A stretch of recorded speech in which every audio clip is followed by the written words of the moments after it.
Hello everyone, topic start करने के पहले एक छोटा सा इंस्ट्रक्शन। एसएससी जेईई के लिए बेस्ट बुक्स और टेस्ट सीरीज का लिंक मैंने डिस्क्रिप्शन में दे दिया है, प्लीज़ चेक इट। अब हम टॉपिक स्टार्ट करते हैं। आज हमारी डीसी मशीन की पहली क्लास होगी जिसमें हम बात करेंगे working principle of DC generator. उसके पहले मैं एक बार आपको छोटा सा सिलेबस है वो बताना चाहूँगी, क्योंकि देखिए सिलेबस आप पढ़ेंगे तब आप देखेंगे कि क्या क्या चीज़ आपका इंपॉर्टेंट है, वो भी मैं आपको बताऊँगी। तो आइए एक बार सिलेबस देख लेते हैं, उसके बाद हम अपना वर्किंग प्रिंसिपल स्टार्ट करेंगे। तो देखिए पहला हमारा कंस्ट्रक्शन पढ़ना पड़ेगा, कंस्ट्रक्शन ऑफ डीसी मशीन। उसमें कुछ पार्ट्स होते हैं, कम्यूटेटर होता है, आर्मेचर होते हैं, स्टेटर, रोटर्स। तो ये सब आपको कंस्ट्रक्शन में पढ़ना पड़ेगा, जिसका मैं डिटेल एनालिसिस करूंगी। उससे क्वेश्चन कैसा आएगा वो भी मैं आपको बताऊंगी। तो यानी कि मैं पहले कंसेप्ट डिस्कस करूंगी आपसे, उससे रिलेटेड कौन से क्वेश्चन आते हैं वो मैं आपसे बताऊंगी, आपसे शेयर करूंगी, ठीक है। उसके बाद basic principle of DC motor and generator. तो यहाँ पर बेसिक प्रिंसिपल एक्सप्लेन करूंगी, वर्किंग प्रिंसिपल क्या है मोटर और जनरेटर का, और उस पर भी कैसा क्वेश्चन आता है वो भी मैं बात करूंगी आपसे। तो ये आप सिलेबस नोट डाउन कर सकते हैं, और अगर आप प्रिंट आउट निकालना चाहते हैं तो नोटिफिकेशन में बहुत ही अच्छे तरीके से हर एक सब्जेक्ट का सिलेबस मेंशन है, ठीक है। उसके बाद हम देखेंगे कैरेक्टरिस्टिक्स। तो मोटर का भी कुछ कैरेक्टरिस्टिक्स होता है और जनरेटर का भी कुछ स्पेसिफिक कैरेक्टरिस्टिक्स होता है। उस पर बहुत ज़्यादा क्वेश्चन आता है कैरेक्टरिस्टिक्स पे, तो आप इस टॉपिक को स्टार मार्क कर लीजिए। कैरेक्टरिस्टिक्स से बहुत ज़्यादा क्वेश्चन आता है, और इसी कैरेक्टरिस्टिक्स के बेसिस पे कुछ एप्लीकेशन आता है, एप्लीकेशन बेस्ड क्वेश्चन आता है, तो वो भी आपको पढ़ना पड़ता है और बहुत इंपॉर्टेंट होता है ये टॉपिक, ठीक है। उसके बाद आता है speed control of DC motor. Again बहुत इंपॉर्टेंट टॉपिक है, डायरेक्ट क्वेश्चन आता है। मैं एक एक करके बात करूंगी क्या क्या मेथड होता है स्पीड कंट्रोल का। तो बहुत सारे पार्ट्स में ये लेक्चर डिवाइड होगा। पहले कंसेप्ट बताया जाएगा, उसके बाद उसका एमसीक्यूज क्वेश्चन आया हुआ है वो बताया जाएगा, ठीक है। Starting of DC motor, starting of DC Motors भी पढ़ाऊंगी अच्छे तरीके से। उसके बाद हमारा है देखिए methods of braking of motors. तो कितने टाइप की ब्रेकिंग होता है, उसका क्या प्रोसीजर होता है, किस टाइप का क्वेश्चन आता है, इस पे भी हम फोकस करेंगे। Losses, efficiency end of DC machine. तो इसको भी आप मार्क कर लीजिए स्टार। अगर आप कोई भी मशीन पढ़ रहे हैं, ये डीसी हो या फिर ट्रांसफार्मर हो, उसमें लॉसेस और efficiency plays a very important role. तो इससे भी क्वेश्चन आता है। सिलेबस देखिए बहुत ज़्यादा बड़ा नहीं है, वास्ट नहीं है, बट कंसेप्ट होता है, आपको कैरेक्टरिस्टिक्स ध्यान रखना पड़ता है, उसको आप अच्छे से पढ़िएगा। सिलेबस आपको क्या करना है, जब भी आप डीसी मशीन स्टार्ट कर रहे हैं तो आप फर्स्ट पेज में आप खुद से लिख लीजिए ये सिलेबस है, उसके अकॉर्डिंग आप तैयारी करिए, अपना टॉपिक वाइज पढ़िए और टॉपिक वाइज क्वेश्चन लगाइए, ठीक है। फिर हम स्टार्ट करेंगे working principle of DC generator. तो friends working principle of DC generator हम देखेंगे, इंपॉर्टेंट है, और इसमें क्वेश्चन कैसा आता है वो भी मैं आपसे डिस्कस करूंगी। तो पहले हम सिंपल सा डेफिनेशन देख लेते हैं जनरेटर का। तो जनरेटर का एक सिंपल सा डेफिनेशन हमारा क्या हो जाता है, it converts mechanical energy into electrical energy. It is a rotating machine which converts mechanical energy into electrical energy. Simple सा डेफिनेशन है, एज सिंपल एज दैट। तो एक बार मैं यहाँ लिख देती हूँ। देखिए ये अगर हमारा डीसी जनरेटर है, फॉर एग्जांपल हमारा इनपुट क्या हो जाएगा, देखिए इनपुट हमारा होगा मैकेनिकल, जो हम प्राइम मूवर से देते हैं इनपुट वो होता है मैकेनिकल, और आउटपुट में आपको मिलने वाला है इलेक्ट्रिकल आउटपुट, ठीक है, इलेक्ट्रिकल आउटपुट। तो अगर मैं डीसी जनरेटर को डिफाइन करूं तो डीसी जनरेटर कुछ नहीं है, एक एसी मशीन ही है। अब आप सोच रहे होंगे नाम डीसी और एसी कैसे है, तो it is an alternating current machine. It is an alternating current machine,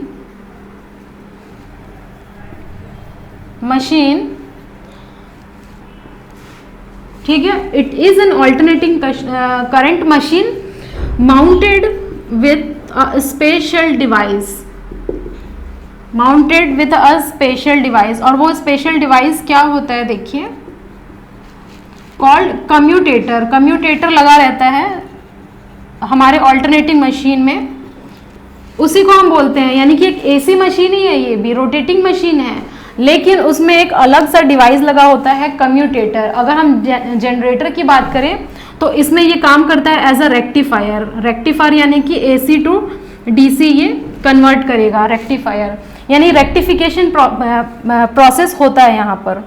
तो अगर डीसी जनरेटर में बोलूँ तो DC generator is equal to DC generator is equal to synchronous generator plus commutator. अगर आप एक कम्यूटेटर लगा देंगे तब आप उसे बोल देंगे ये एक डीसी जनरेटर है। अगर मोटर का है तो मोटर में आप एक सिंक्रोनस मोटर प्लस कम्यूटेटर आप लगा दीजिए, क्योंकि जब आपका मशीन अगर ओपन रहता है, ओपन कंडीशन में रहता है, और अगर आपको कोई बोलता है इस मशीन को आप पहचानिए, तो आप देखेंगे उसमें कम्यूटेटर है या नहीं है। अगर कम्यूटेटर रहेगा तो आप बोलेंगे ये डीसी मशीन है, अदरवाइज आप बोलेंगे एक सिंक्रोनस मशीन है। तो यही एक पहचान होती है आपको डीसी मशीन क्या पहचानने का तरीका होता है, एक कम्यूटेटर उसमें लगा रहना चाहिए। इसका कंस्ट्रक्शन भी मैं आपसे डिस्कस करूंगी कैसा होता है हमारा कम्यूटेटर, ठीक है। तो इसको आप स्टार मार्क कर लीजिए। कम्यूटेटर इंपॉर्टेंट होता है, इसका वर्किंग भी बहुत इंपॉर्टेंट होता है। अब इनपुट हमारा क्या है, देखिए मैकेनिकल है, आउटपुट हमारा इलेक्ट्रिकल है। तो इसमें हमारा क्या हो रहा है, देखिए इसमें हमारा एनर्जी कन्वर्ट हो रहा है, एनर्जी कन्वर्जन हो रहा है। देखिए बिल्कुल सिंपल है, क्योंकि एक फॉर्म से दूसरे फॉर्म में हमारा एनर्जी कन्वर्ट हो रहा है, मैकेनिकल टू इलेक्ट्रिकल। तो हम बोलेंगे it is a electro mechanical conversion device. एक कन्वर्जन डिवाइस है, और इसको सिंपल में आप एनर्जी कन्वर्जन डिवाइस लिखिए, ठीक है, एनर्जी कन्वर्जन डिवाइस। फिर से देखिए एक बहुत ही सिंपल से लैंग्वेज में मैं आपको डेफिनेशन दे रही हूँ। A DC generator is a rotating AC generator mounted with a special device which is known as commutator which convert AC into DC, ठीक है। a synchronous generator plus commutator will give us a DC generator। और अगर आपको कोई बोलता है कि एक मशीन को आप पहचानिए, खुला हुआ मशीन अगर आपके सामने कोई रख दिया तो आप उसमें कम्यूटेटर देखेंगे। अगर प्रेजेंट है कम्यूटेटर तो आप बोलेंगे it is a DC machine, otherwise आप बोलेंगे ये एक एसी मशीन है, ठीक है। समझ में आया? मेरे ख्याल से आपको अच्छे से समझ में आया होगा। और अगर सिंपल से लैंग्वेज में हम देखेंगे तो देखिए इनपुट मैकेनिकल होता है, आउटपुट में इलेक्ट्रिकल आता है। तो इलेक्ट्रोमैकेनिकल कन्वर्जन हो रहा है, यहाँ पर एनर्जी कन्वर्जन हो रहा है। तो इस पूरे प्रोसेस को हम बोलते हैं energy conversion process, energy conversion process, ठीक है। तो इतना आप नोट कर लीजिए, बिल्कुल सिंपल लैंग्वेज में लिखा हुआ है। अगर आप टेक्स्ट बुक में देखेंगे तो टेक्स्ट बुक में भी इतना ही सिंपल ऐसा लिखा रहता है, इंपॉर्टेंट पॉइंट आपको देखना होता है, इंपॉर्टेंट पॉइंट आपको देखना होता है फ्रेंड्स। ये हो गया देखिए जनरेटर का डेफिनेशन। अब मुझे क्या समझाना है, मेरे को इसका वर्किंग प्रिंसिपल समझाना है। तो अगर आपको क्वेश्चन आता है explain the working principle of a DC generator, तो सबसे पहले तो आप उसका डेफिनेशन लिखेंगे, जनरेटर क्या होता है। उसके बाद आपको ये बताना है, 4 डायग्राम के थ्रू आपको एक्सप्लेन करना है कि इसका वर्किंग प्रिंसिपल कैसा है। तो यहाँ पर मैं कंसिडर कर रही हूँ, यहाँ पर मैं कंसिडर कर रही हूँ एक single loop generator, consider a single loop generator, ठीक है। सिंपल लूप जनरेटर की सहायता से मैं यहाँ पर आपको एक्सप्लेन करूँगी कि वर्किंग क्या है एक डीसी जनरेटर का। तो आप देख सकते हैं यहाँ पर इस चारों ही डायग्राम में, पहले मैं एक्सप्लेन करती हूँ फिर आपको थ्योरी लिखवा दूँगी। फर्स्ट आप देखिए ये हमारा फील्ड पोल है, देखिए मैग्नेट है, यहाँ पर नॉर्थ है साउथ है, सब में नॉर्थ साउथ पोल है। उसके बाद ये ब्लू जो लाइन शो कर रहा है हमारा हर एक डायग्राम में, वो हमारा शो कर रहा है फ्लक्स लाइन और फील्ड लाइन, ठीक है। ये जो ब्लू वाला लाइन है वो शो कर रहा है फील्ड लाइन और फ्लक्स लाइन ये शो कर रहा है। उसके बाद हमारा जो देखिए ABCD जो रेड लाइन से मैंने शो किया हुआ है वो हमारा एक सिंगल लूप जनरेटर है, ठीक है, कंडक्टर है हमारा single loop generator.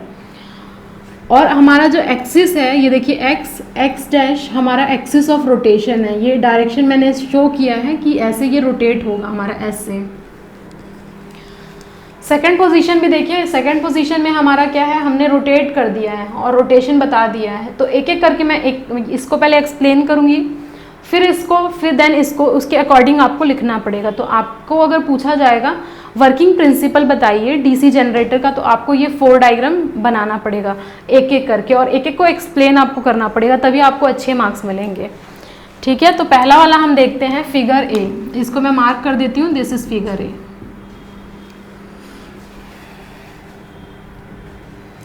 Figure A देखिए क्या कह रहे हैं। आपने जब भी पढ़ा होगा कि अगर वहां पर इलेक्ट्रिक करंट है और मैग्नेटिक फील्ड मतलब मैग्नेट लगा हुआ है, यानी कि यहाँ पर मैग्नेट लगा है, लूप में करंट फ्लो होगा, तो डेफिनेटली यहाँ पर आपका एक मैग्नेटिक फील्ड सेटअप होगा, मैग्नेटिक फील्ड सेटअप होगा। तो पहला हमारा रिक्वायरमेंट क्या है, देखिए कंडक्टर प्रेजेंट होना चाहिए, कंडक्टर्स प्रेजेंट होना चाहिए। सेकंड हमारा वहां पर मैग्नेटिक फील्ड डेवलप होनी चाहिए। और थर्ड देखिए रिलेटिव मोशन होना चाहिए, दोनों के बीच में रिलेटिव मोशन होना चाहिए, relative motion between the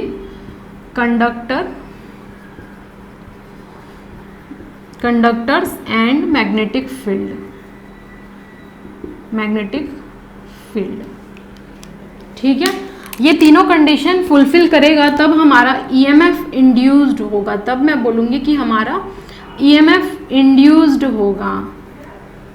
So an EMF will be induced when there is a conductor's magnetic field and there will be a relative motion between conductors and magnetic field. तब वहाँ पर हम बोलेंगे कि EMF induced होगा according to Faraday law of electromagnetic induction। ठीक है, समझ में आया? ये तीनों ही कंडीशन फुलफिल होनी चाहिए पहले।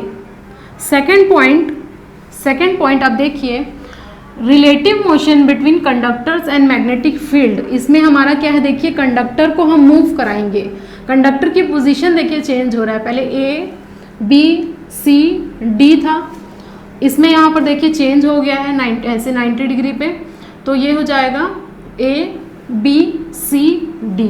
तो यहाँ कंडक्टर हमारा मूविंग है, मूविंग कंडक्टर है हमारा, एंड स्टैटिक फील्ड है, फील्ड हमारा स्टैटिक है, फ्लक्स लाइन हमारा मूवेबल नहीं है, हम बोलेंगे स्टैटिक फील्ड लाइन है, स्टैटिक फील्ड है। अगर इस कंडीशन में हमारा ये सेटिस्फाई करता है condition moving conductor and static field, तो हमारा एक ईएमएफ इंड्यूस्ड होगा। तो an EMF is induced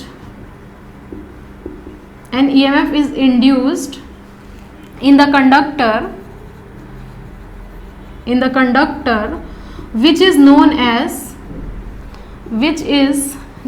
as dynamically induced EMF। तो हम लोग जब ट्रांसफार्मर पढ़ रहे थे तो हमने वहाँ देखा था एक स्टैटिकली इंड्यूस्ड EMF डेवलप होता है इन केस ऑफ ट्रांसफार्मर, क्योंकि ट्रांसफार्मर स्टैटिक डिवाइस था, वहाँ पर हमारा मैग्नेटिक फील्ड मूविंग था, कंडक्टर्स स्टेशनरी थे। यहाँ पर हमारा कंडक्टर्स मूविंग होता है, फील्ड स्टेशनरी होता है, तो ईएमएफ इंड्यूस्ड होता है। उसका नेचर क्या होता है फ्रेंड्स, उसका नेचर होता है डायनेमिकली इंड्यूस्ड ईएमएफ। तो ये सब पॉइंट आपको डिस्कशन करना पड़ेगा। ठीक है, अब हम देखते हैं फिगर ए। फिगर ए ये आप नोट करते जाइए और यहाँ पर आप अपने ओन वर्ड्स में लिख सकते हैं, an EMF will induced in the conductor when this following 3 condition will satisfy. अब फिगर ए को आप समझिए। फिगर ए में आप देखिए एक सिंगल लूप जनरेटर है, एक सिंगल लूप के फॉर्म में हम अपना कंडक्टर्स लिए हैं, कंडक्टर लिए हुए हैं। और पहला पोजीशन देखिए, पहला पोजीशन हमारा क्या है, ये एक्सिस ऑफ रोटेशन है, ए बी सी डी। हमारा जो फील्ड है उसके ये पैरेलल में रखा गया है, देखिए ये पैरेलल में रखा गया है कंडक्टर्स। तो यहाँ पर मैं बोलूँगी the loop is in parallel, loop is in parallel, या फिर आप लिखिए conductor is in parallel, conductor is in parallel to the field pole, field pole के पैरेलल में रखा गया है। तो यहाँ पर हमारा क्या होगा, यहाँ पर हमारा नो फ्लक्स कटिंग इफेक्ट, कोई फ्लक्स नहीं कट करेगा, नो फ्लक्स कटिंग इफेक्ट, कोई भी फ्लक्स कटिंग नहीं होगा, पैरेलल में रखा गया है। तो यहाँ पर फ्लक्स कटिंग इफेक्ट 0 होगा। देखिए कोई फ्लक्स यहाँ से कट नहीं करेगा, पैरेलल में है। तो अगर फ्लक्स कट नहीं हुआ तो हम क्या बोलेंगे, ईएमएफ हमारा क्या होता है, EMF is proportional to rate of change of flux linkage, rate of change of flux linkage. ठीक है, rate of change of flux linkage हो जाएगा।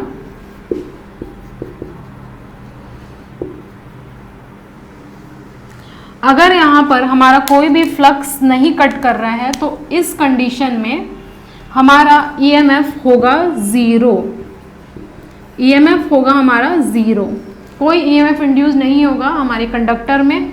इस पोजीशन को हम बोलते हैं न्यूट्रल पोजीशन। तो मैं बोलूँगी armature conductor is in neutral position. ठीक है, न्यूट्रल पोजीशन में होगा ये। कौन सा वाला फिगर, पहला वाला फिगर हमारा होगा न्यूट्रल पोजीशन में। ठीक है, उसके बाद सेकंड फिगर में आप आइएगा तो हम देखेंगे ईएमएफ तो यहाँ पर 0 हो गया, तो आप इस फिगर में लिख दीजिए न्यूट्रल पोजीशन।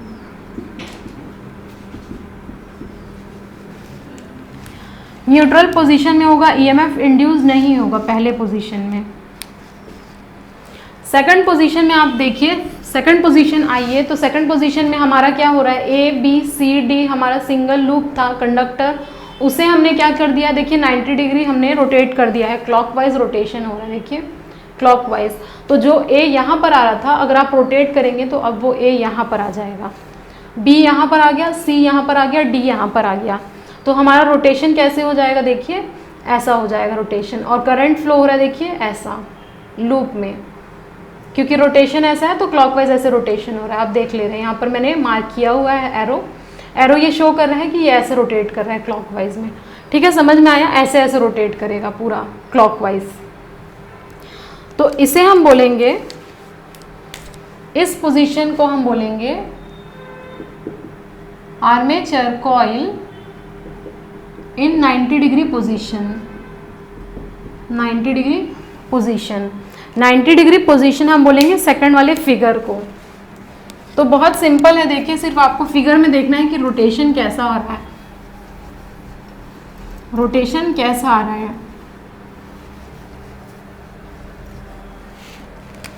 अब आप फिगर बी को कंसीडर करिए और हम बोलेंगे armature coil is in 90 degree position, 90 degree position में। और देखिए मैक्सिमम फ्लक्स कट हो रहा है, यहाँ पर मैक्सिमम फ्लक्स कटिंग इफेक्ट आ रहा है, ये कंडक्टर से पूरा पास होगा। तो यहाँ पर मैं बोलूँगी maximum flux cutting, maximum flux cutting. ठीक है, और फिर यहाँ पर अगर मैक्सिमम फ्लक्स कटिंग है तो अभी हमने देखा था EMF is proportional to rate of change of flux linkage. अगर फ्लक्स लिंकेज हमारा मैक्सिमम है तो मैं यहाँ पर बोलूँगी ईएमएफ हमारा इंड्यूस्ड होगा, वो भी मैक्सिमम होगा। तो मैं बोलूँ यहाँ पर हम लिख सकते हैं EMF will be induced in the conductor और in the coil which is maximum, जो हमारा यहाँ पर होगा maximum, maximum flux induced will be maximum. ये हो गया हमारा सेकंड पोजीशन, पोजीशन बी। आइए थर्ड पोजीशन को हम डिस्कस करते हैं। फिगर बी लिख लीजिए आप यहाँ पर, ये हमारा फिगर बी है। अब आते हैं हमारे फिगर सी में और ये हमारा हो जाएगा फिगर डी। फिगर सी क्या कह रहा है, देखिए फिगर सी में अब हमने क्या किया है, उस पोजीशन को जो फिगर बी में पोजीशन था उसको हमने फिर से रोटेट कर दिया है, फिर से हमने रोटेट कर दिया है 90 डिग्री क्लॉकवाइज। तो देखिए जो ऐसा था हमारा फिगर अब वो ऐसा हो जाएगा। तो ए यहाँ पर आ जाएगा नीचे, बी यहाँ पर आ गया, सी यहाँ पर आ गया, डी यहाँ पर आ गया। ठीक है, ऐसा हो जाएगा, यानी कि फर्स्ट पोजीशन न्यूट्रल वाला था उसके जस्ट ऑपोजिट आ जाएगा। ये ए बी सी डी ऐसा था, यहाँ पर ये टिल्ट होके जो ए था वो डाउनवर्ड आ जाएगा, बी डाउनवर्ड आ जाएगा और सी डी अपवर्ड चले जाएंगे, तो ए बी सी डी। ठीक है, तो इस फिगर को हम बोलेंगे armature coil is in 180 degree position, 180 degree position में है। ठीक, और यहाँ पर हमारा क्या होगा, ईएमएफ फिर से देखिए, ईएमएफ फिर से 0 हो जाएगा क्योंकि नो फ्लक्स कटिंग इफेक्ट, कोई फ्लक्स कटिंग नहीं होगा, नो फ्लक्स कटिंग। ये हमने बात किया फिगर सी का, कोई भी फ्लक्स कटिंग नहीं होगा, बस हमारा न्यूट्रल जो पोजीशन में हमारा कंडक्टर थे कॉइल, उसको वो अपोजिट हो जाएगा। ए बी अपवर्ड था वो डाउनवर्ड शिफ्ट हो जाएगा और सी डी जो नीचे था वो अप हो जाएगा। बाकी सब कुछ सेम रहेगा, आपका फील्ड में कहीं कोई भी चेंजेस नहीं होगा। अब आइए लास्ट फिगर हमारे डी में, फिगर डी देखिए क्या है। फिगर डी को हम बोल रहे हैं, फिगर डी को हम बोल रहे हैं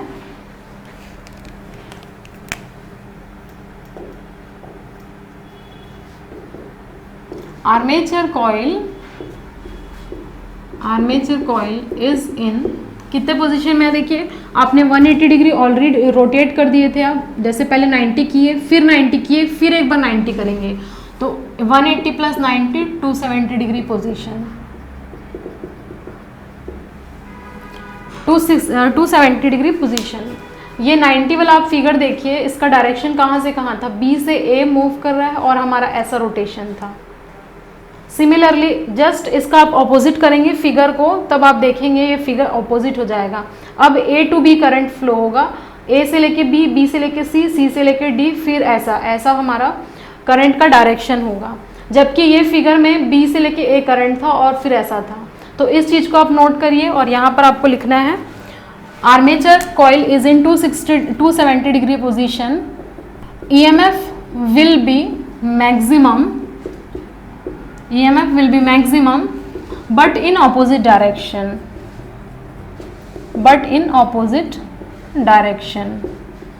ऑपोजिट डायरेक्शन में EMF इंड्यूस्ड होगा। 90 डिग्री में जो भी था उसके ऑपोजिट डायरेक्शन में EMF इंड्यूस्ड होगा। तो ये पूरी हमारी फिगर का एक्सप्लेनेशन है, ABCD का एक्सप्लेनेशन है।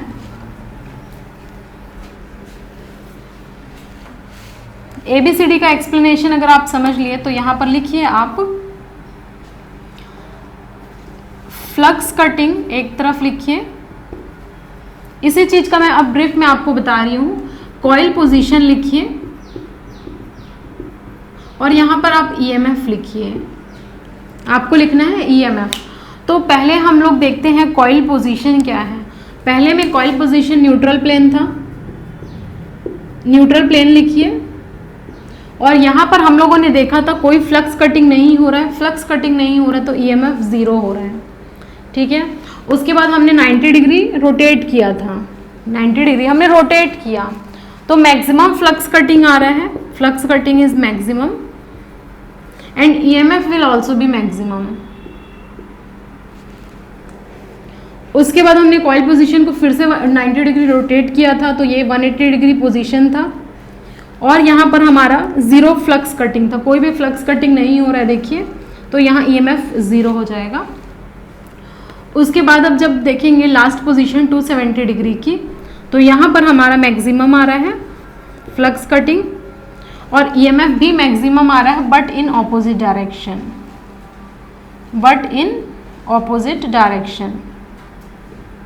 ठीक है, ऑपोजिट डायरेक्शन में EMF इंड्यूस्ड होगा। तो आप इसको बॉक्स में फिल कर लीजिए और आप ये एक्सप्लेनेशन दे सकते हैं।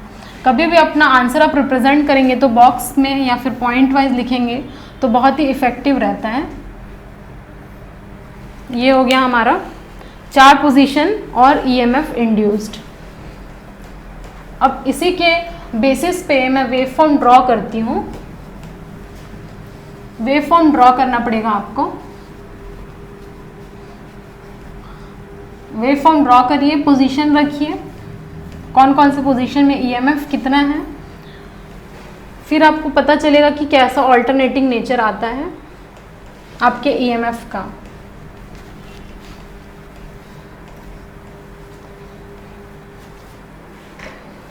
ये देखिए कि हमारा एक्सिस हो गया, एक्स एक्सिस और वाई एक्सिस। तो वाई एक्सिस में हम ईएमएफ इंड्यूस्ड लेते हैं, EMF induced in the coil, and इसमें हम लगेंगे कॉइल पोजीशन। तो ये हमारा हो जाएगा 0 डिग्री, ये हमारा हो जाएगा 180 डिग्री, ये हो जाएगा हमारा 360 डिग्री। ठीक है, रेडियन में भी आप लिख सकते हैं, कोई प्रॉब्लम नहीं है। 0 और 180 डिग्री के बीच में हमारा आएगा 90 डिग्री, और 180 और 370 डिग्री के बीच में आएगा हमारा 270 डिग्री। 360 डिग्री के बीच में आएगा हमारा 270 डिग्री। तो 0 पे देखिए हमारा ईएमएफ 0 है, तो ये स्टार्ट होगा यहाँ से, स्टार्ट होगा यहाँ से, उसके बाद 90 पे मैक्सिमम हो रहा है, तो ये धीरे धीरे इंक्रीज होगा, 90 पे मैक्सिमम वैल्यू अपनी रीच करेगी। ठीक है, 180 डिग्री पे देखिए 0 हो जा रहा है, तो 180 डिग्री पे ला दीजिए 0, आ गया ये 0, ये पूरा साइनोसॉइडल ही रहेगा ऐसा। 270 डिग्री पे भी मैक्सिमम होगा, बट ऑपोजिट डायरेक्शन में। अगर पॉजिटिव में है तो ये हो जाएगा नेगेटिव में। उसके बाद वापस से आप कॉइल को देखेंगे 360 डिग्री पे 0 हो जाएगा। तो ये हमारा होता है ऑल्टरनेटिंग नेचर का, और अगर आप पोजीशन चेंज करेंगे तो ऐसा होता है। तो ये एक साइनोसॉइडल वेव होता है, साइनोसॉइडल नेचर और पल्सेटिंग नेचर का।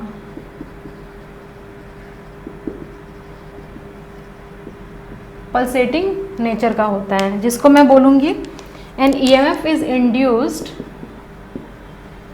an EMF is induced in the coil which is pulsating in nature, which is pulsating in nature, pulsating in nature. तो इतना आपको ड्रॉ करना है हमारे वर्किंग प्रिंसिपल में। आगे और हम देखने वाले हैं कि कैसे हमारा कम्यूटेटर के थ्रू ये एक चेंज हो जाएगा डीसी में। ठीक है फ्रेंड्स, अब देखिए इसमें हम लोगों ने अभी तक कॉइल पोजीशन देखा था, अब हम देखेंगे कि कैसे हमारा करंट कलेक्ट होता है और करंट इंड्यूस्ड होता है कॉइल में। तो यहाँ पर मैंने लिखा है, देखिए the current induced in the coil is collected and conveyed to the external circuit by connecting to the coil terminal by using two continuous and insulated ring known as the slip ring। यानी कि जो हमारा coil का position था, अभी तक हमने सिर्फ इतना पार्ट का बात किया था कि एक फील्ड होता है हमारा, फ्लक्स लाइन होते हैं, और एक कंडक्टर होता है लूप जो कि रोटेट करता है 90 डिग्री, 180 डिग्री, 270 डिग्री, 360 डिग्री।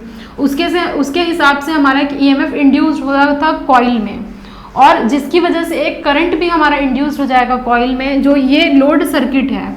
जब हम एक लोड सर्किट लगाएंगे यानी कि एक्सटर्नल लोड कनेक्ट करेंगे रेजिस्टेंस R, तब यहाँ पर एक क्लोज लूप फॉर्म होगा और हमारा करंट फ्लो होगा। और कैसे होगा, देखिए दो स्लिप रिंग लगे हुए हैं, ये जो हमारा ऐसा शो किया है मैंने, इसको हम बोलते हैं स्लिप रिंग।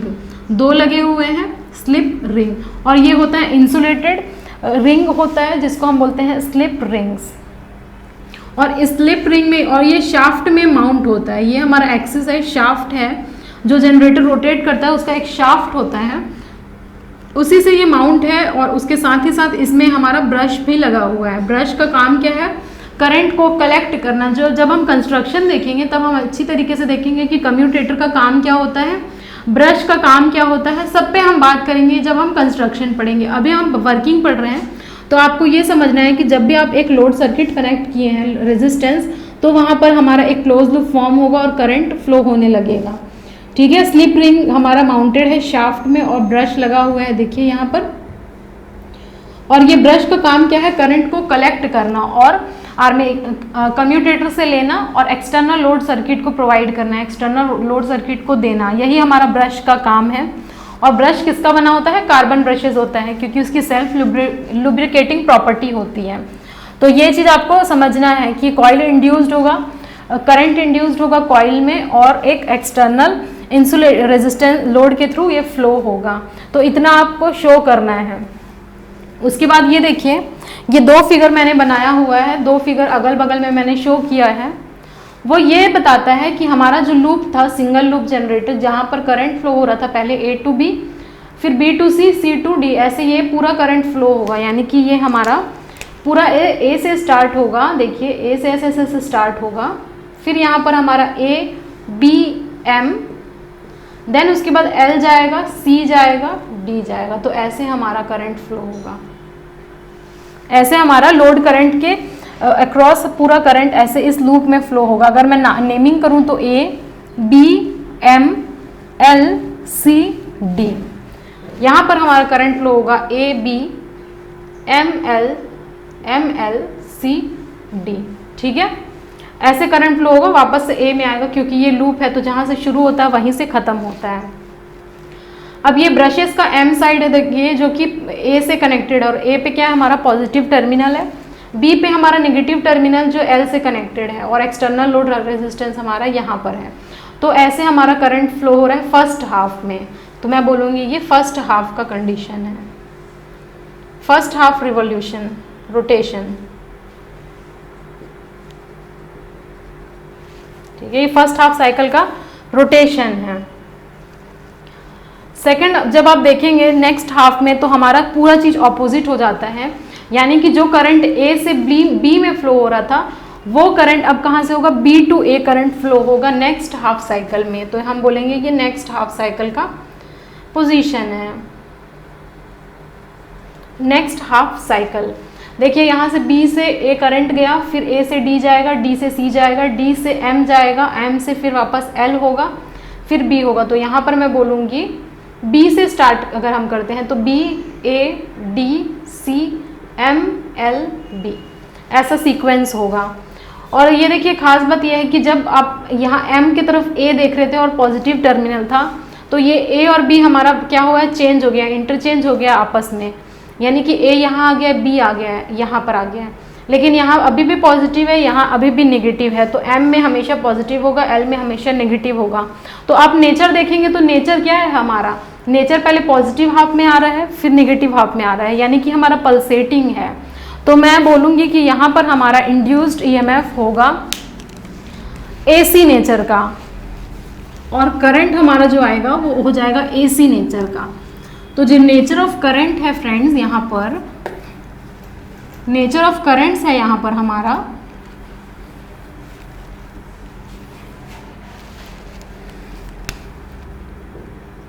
अगर मैं बात करूँ नेचर ऑफ करंट की, तो ये होता है ऑल्टरनेटिंग नेचर का, ठीक है, ऑल्टरनेटिंग नेचर का होता है। लेकिन हमारा रिक्वायरमेंट है DC। तो जनरेटर में अगर मैं बात करूँ तो इन अ जनरेटर और अ DC generator, in a DC generator to produce हम लोगों को क्या रिक्वायरमेंट है, यूनिडायरेक्शनल टॉर्क की रिक्वायरमेंट है। In order to produce the unidirectional torque, a commutator is used। यहाँ पर आपका काम आता है कम्यूटेटर का। A commutator is used which provides a unidirectional torque। तो अगर कम्यूटेटर का कोई बात करें तो आपको पहला इसका फंक्शन बताना है, to produce the unidirectional torque.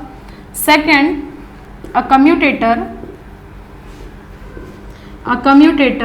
Act as a rectifier मतलब AC टू DC कन्वर्ट करता है इन अ DC जनरेटर। तो ये पूरा चीज़ बहुत इंपॉर्टेंट है। अगर मैं ऑब्जेक्टिव क्वेश्चन की बात करूं तो ये पॉइंट आपका बहुत ज़्यादा इंपॉर्टेंट है। इस पॉइंट में आप ट्रिपल स्टार मार्क करिए। एक कम्यूटेटर एज अ रेक्टिफायर काम करता है DC जनरेटर में, यानी कि AC टू DC कन्वर्ट करता है। अगर पूरे थ्योरी की बात करूं तो ये पॉइंट बहुत ज़्यादा इंपॉर्टेंट है, इसको आपको समझना है, ठीक है। अब हमारा EMF इंड्यूस्ड हो रहा है, कम्यूटेटर हम लोगों ने लगा दिया, ये चीज़ मैं अब रिमूव कर रही हूँ।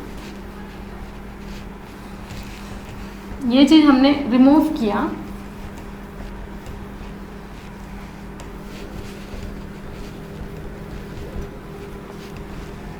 ये चीज़ मैंने रिमूव किया है। तो देखा है यहाँ पर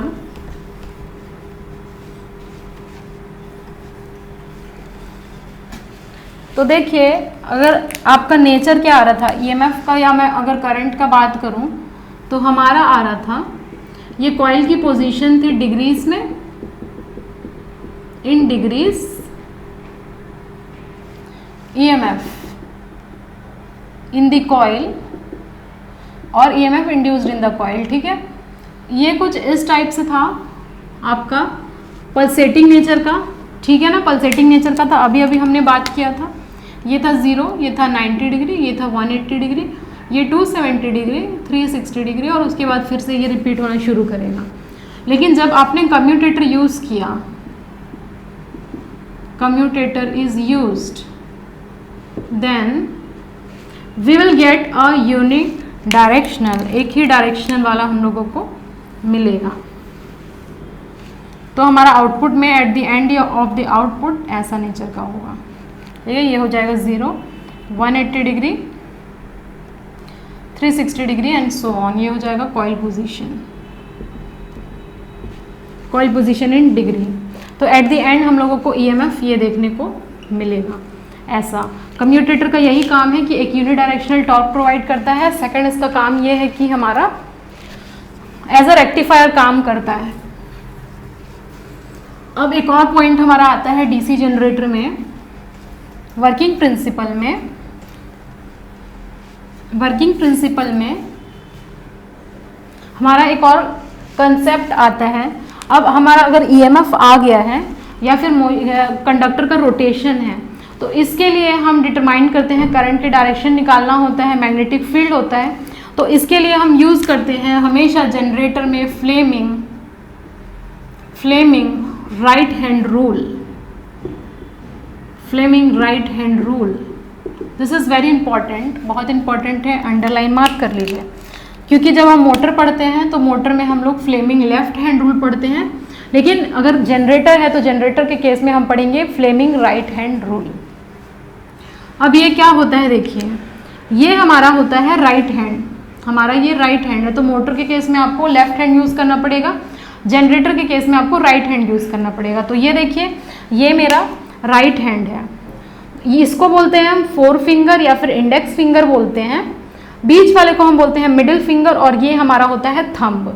और ये तीनों को ही जब आप देखेंगे तो देखिए ये तीनों ही 90 डिग्री में म्यूचुअली परपेंडिकुलर है, यानी कि ये थंब और ये 4 फिंगर 90 डिग्री पे है, ये एक दूसरे के 90 डिग्री पे, और ये तीनों ही एक दूसरे के 90 डिग्री पे हैं।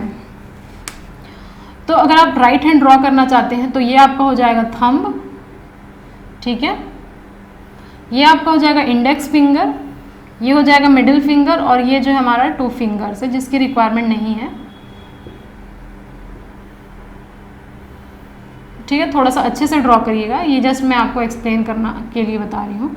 ऐसा कुछ आएगा आपका, ठीक है, ये हो जाएगा हमारा thumb, this is our thumb.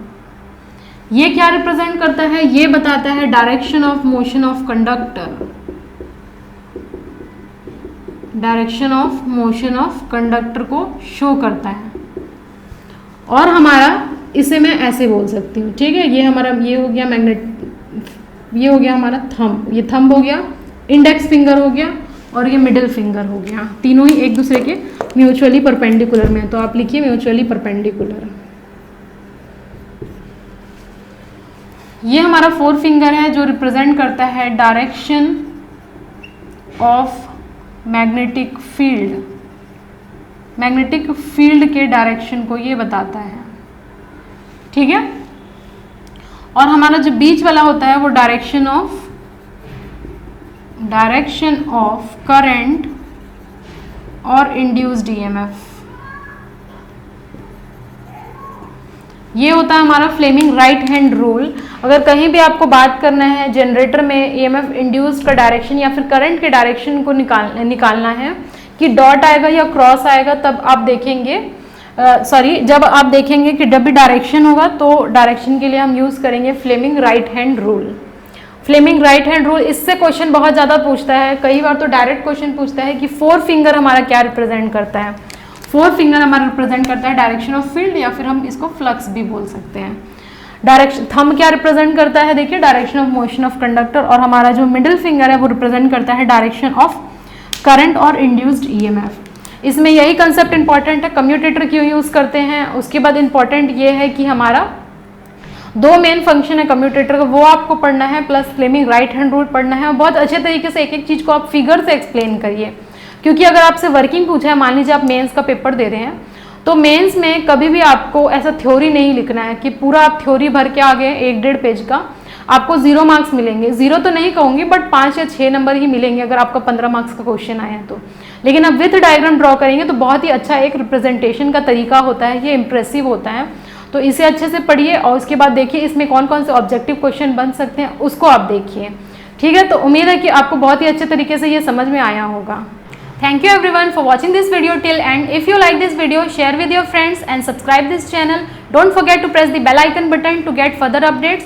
और अगर आप हमारे टेलीग्राम चैनल से जुड़ना चाहते हैं तो उसका भी लिंक मैंने डिस्क्रिप्शन और फर्स्ट कमेंट में दे दिया है, please check it. SSC JEE के लिए बेस्ट बुक्स और टेस्ट सीरीज का भी लिंक मैंने डिस्क्रिप्शन में दे दिया है। Thank you very much, see you soon in the next video.